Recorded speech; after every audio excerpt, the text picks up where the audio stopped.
Now listen and answer questions 25 to 30.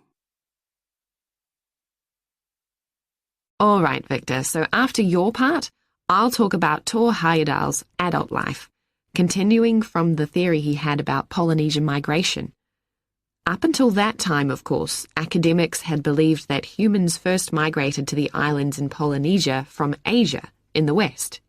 Yes, they thought that travel from the east was impossible because of the huge empty stretch of ocean that lies between the islands and the nearest inhabited land. Yes, but Heyerdahl spent ages studying the cloud movements, ocean currents, and wind patterns to find if it was actually possible. And another argument was that there was no tradition of large shipbuilding in the communities lying to the east of Polynesia. But Heyerdahl knew they made lots of coastal voyages in locally built canoes. Yes, or sailing on rafts, as was shown by the long voyage that Heyerdahl did next. It was an incredibly risky journey to undertake. Sometimes I wonder if he did that trip for private reasons, you know, to show others that he could have spectacular adventures. What do you think, Olivia? Well, I think it was more a matter of simply trying out his idea, to see if migration from the east was possible. Yes, that's probably it. And the poor guy suffered a bit at that time because the war forced him to stop his work for some years. Yes. When he got started again and planned his epic voyage, do you think it was important to him that he achieve it before anyone else did? I haven't read anywhere that that was his motivation. The most important factor seems to have been that he used only ancient techniques and local materials to build his raft. Yes. I wonder how fast it went. Well, it took them 97 days from South America to the Pacific Islands. And after that, Heyerdahl went to Easter Island, didn't he? We should mention the purpose of that trip.